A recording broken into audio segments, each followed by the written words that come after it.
Eu não acumulei as funções de Primeiro-Ministro com nenhuma outra atividade. Eu não recebi um único euro de nenhuma entidade privada, não é desde que sou Primeiro-Ministro, é desde que sou Presidente do PST. Eu cumpri todas as minhas obrigações declarativas fiscais. Nós agora temos o primeiro-ministro que é a Madre Teresa de Calcutá. Ele abriu uma empresa, mas não está a ganhar dinheiro com ela. Abriu, tipo, ele tinha uma empresa, mas não ganha dinheiro com ela. Ou seja, ele abriu a empresa só porque ele é bonzinho e quer fazer o melhor pelas pessoas. Que neste caso é pelos clientes dele. Não venhas com essa. Todas as pessoas vão para a política para isto, ó. Isto. Poder da caneta. É o poder da caneta que lhes dá poder. Não venhas com essas tretas. Eu não acredito nessas merdas. Eu não acredito. Isso para mim são bullshit. São bullshit só para o povo calar. Há uma coisa que eu na vida fiz sempre. Eu apliquei a mim mesmo aquilo que exigia aos outros. O que o Pedro Nuno Santos acabou aqui de fazer e de escrever. Isso dizem todos, pá. Isso dizem todos. Eu sou muito sério, sou isto, sou aquilo. Isso dizem todos. O problema é que depois acontece o caso mais escandaloso, não é? O meu Sócrates, que o dinheiro era da mãe, estava num cofre, apareceu milhões e milhões, comprou uma casa em Paris e o dinheiro afinal era disto, olha, era disto. Pois pá, isso dizem todos. Isso é no mesmo merdas que isso dizem todos. Porque ele não aplica a ele próprio aquilo que aqui quis instrumentalizar. Nós sabemos quais foram os clientes do Pedro Nuno Santos na empresa da qual era detentora de uma participação. Isso ele tem razão. Ele tem que, se ele já que ele critica o Montenegro, também tem que olhar para ele. Ou seja, toda a gente tem telhados de vidro. Todos os políticos têm telhados de vidro. Todos. Porque a vida não o tratou mal. Não é toda a gente que consegue sair da política e rapidamente conseguir 2 ajustes diretos com 2 autarquias presididas por 2 companheiros de partido e amigos. Portanto, a vida não o tratou mal. Tem que dar razão ao do PS. Tem razão. Porque ele, a partir do momento que ele tem o poder da caneta, ele faz aquilo que bem entende. Faz aquilo que bem entende. E quando tem então os amigalhaços, é o amigalhaço. Ele consegue tudo o que quiser. Isso é a grande realidade. A Comissão Parlamentar de Inquérito ainda está em cima da mesa, Pedro Nuno Santos? Depende, sobretudo, de Luís Montenegro. Luís Montenegro, como é que pretende dar estabilidade ao país? Digamos de outra maneira, depende sobretudo se ninguém quiser saber de onde eu arranjei dinheiro para as minhas casas. Porque se alguém quiser saber, eu aí desisto. É isso que ele quer dizer. A AD estava tão habituada a cortar pensões que cumprir a lei já é um feito para a AD. Na realidade, houve um aumento, já com o PS na oposição, um aumento para lá do que a lei previa. Mas foi uma proposta que o Partido Socialista levou à Assembleia da República que teve um voto contra da AD.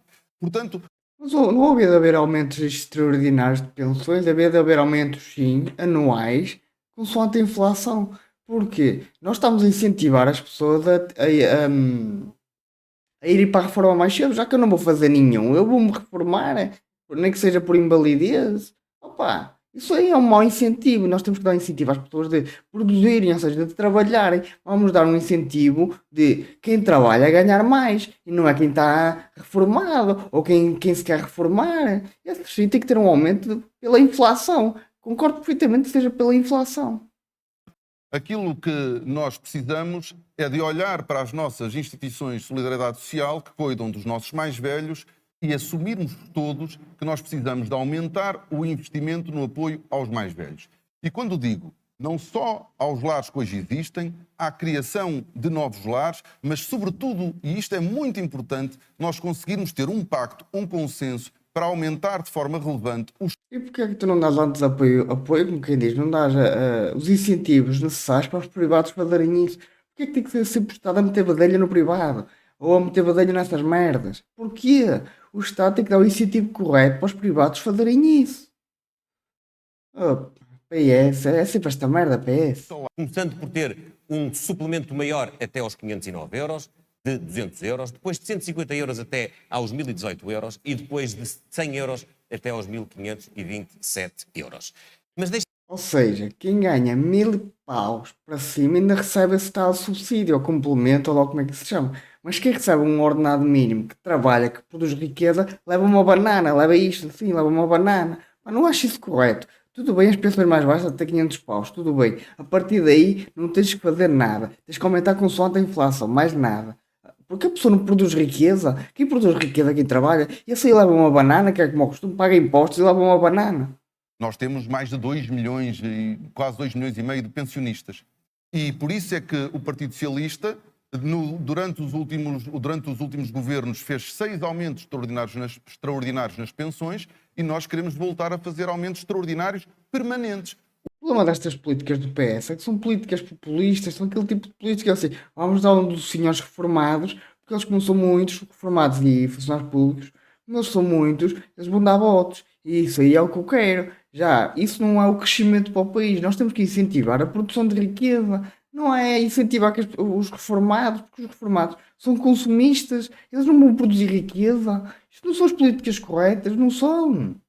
O Dr. Pedro Nuno Santos foi ministro e teve a responsabilidade desta área especificamente. Quando nós chegámos ao governo, havia um plano de investimento de 26 novas habitações, seja por via de construção nova, seja por via de reabilitação. Eu referi que algumas dessas casas foram dadas a ciganos, não é? Que esses aí são aqueles que produzem muita riqueza para o país. Eles produzem muita riqueza, desta riqueza. Opa. Não tem que ser casas públicas, ou lá como é que vou chamar mais. Tem que ser dar os incentivos corretos aos privados para eles construírem. É assim que tem que ser. Os incentivos do lado da procura. Foi o que fizemos com os jovens. Nós atribuímos uma isenção do pagamento de IMT, de imposto de selo, aos jovens até aos 35 anos, complementado com uma garantia pública para que eles... Mas sabes que enquanto não tens uma oferta que seja grande, o incentivo na procura que estavas a dar só ia fazer com que o preço subisse mais, porque tu tens que primeiro incentivar a oferta, ou seja, mais oferta no mercado, e só depois incentivar a procura. Mas isso é primeiro a oferta. Do lado da oferta privada é preciso simplificar, é preciso ter vantagens fiscais, é preciso também que do lado privado haja colaboração na oferta. Nós temos de ter mais construção no mercado para baixar o preço. Como é que se faz isso? Se nós afunilarmos, como aconteceu na última década, a construção de habitação, naturalmente que a lei da oferta e da procura tem um efeito imediato, que é, há pouca oferta, há muita procura, o preço sobe. A política de habitação, ainda por cima, tem repercussões. Falou bem, é isto. Há pouca oferta, muita procura, o preço sobe, mas tens que falar com os autarcas e dizer assim: olha, não podes pedir propina para o projeto não ser engavetado, não podes pedir propina para os PDMs serem alterados, não podem fazer esse tipo de coisa, porque o que acontece agora, que eu vejo muito, é tu metes o processo na Câmara, o Presidente de Câmara diz assim: olha, se tu não queres que o processo seja engavetado por anos, tens que pagar, tens que meter uma propininha aqui. E é como aos PDMs, tu tens um terreno em que o PDM diz que não dá para construir, tu tens que pagar propina ao gajo, ele não está a alterar aquilo fica engavetado durante anos, ele senta-se em cima daquilo. Isso é um dos grandes problemas. E depois também teve o problema do IVA, na construção, que é o IVA máximo, também isso aí é uma loucura, o IVA máximo na construção, já que as escadas são um bem essencial, é uma coisa de malucos. Na realidade, desconhece o programa Primeiro Direito porque ele prevê o investimento, não a 100%, não é investimento com participação, não a 100%, mas a comparticipação por parte da Administração Central de todas as habitações em situação de indignidade. Neste momento estão 130 mil famílias identificadas. Isto é compra de votos, porque tu vais dar casa ou financiar a casa, ou o que é. Isto é comprar votos, porque as pessoas vão se sentir gratas ao partido e vão votar neles. Isto é compra de votos autêntica. Que nós queremos constituir uma conta corrente financiada, a título de exemplo, pelos lucros da Caixa Geral de Depósitos distribuídos ao seu acionista. Isso não, esse dinheiro tem que ser usado em infraestrutura, não é para dar casas ao povo, para dar entre aspas, não é para construir casas, que depois o autarca é que vai escolher quem é que vai dar as casas. E que depois também serve de compra de votos e que depois também serve de favores políticos. Não é para fazer isso. Esse dinheiro serve para infraestrutura que o pessoal precisa, não serve para mais nada. Mas nós precisamos de fazer mais, como ele disse. Nós precisamos de ter uma política fiscal para os jovens, como o IRS jovem, que nós alargámos no âmbito de aplicação e alargámos também no tempo para 10 anos. E sobre o Porta 60... Eu acho que esse IRS jovem que estás a falar devia ter sido muito mais ambicioso, mas olha, é o que é. Os jovens são fundamentais. Os jovens são mesmo uma prioridade máxima na política fiscal, nos serviços públicos, na habitação. E porquê é que ele diz isso? Porque o país está a ficar envelhecido e os velhotes não produzem riqueza. Quem produz riqueza são os jovens. Ele tem que os manter cá se quer que o país continue a produzir riqueza.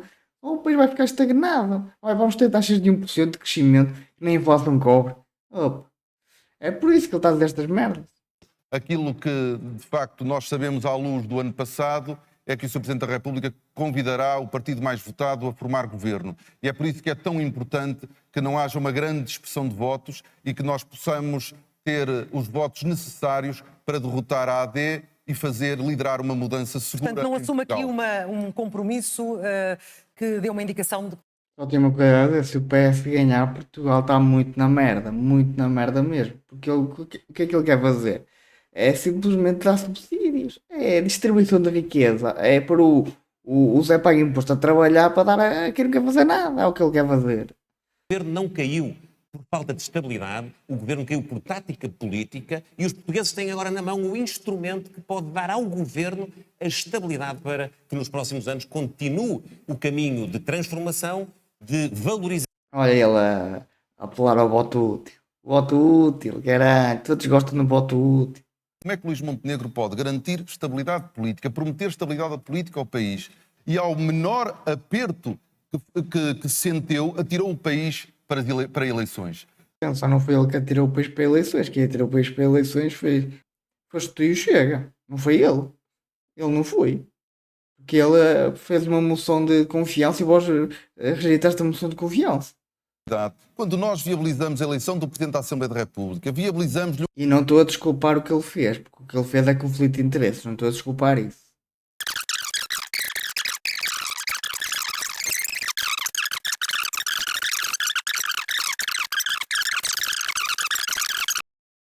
E acabou o debate, não é?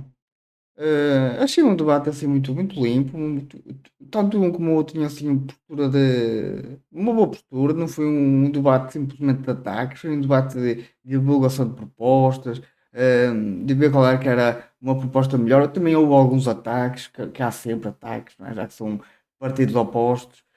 Mas gostei muito do debate, gostei muito das ideias, não gostei tanto das ideias do PS, porque lá está a esquerda, não há muito a fazer, mas gostei bastante das ideias da AD, ou PSD, como lhe queiram chamar. Gostei bastante deste debate, foi um debate de exposição de ideias, gostei bastante. Já sabem, se gostaram do vídeo deixem um like, subscrevam o canal e comentem.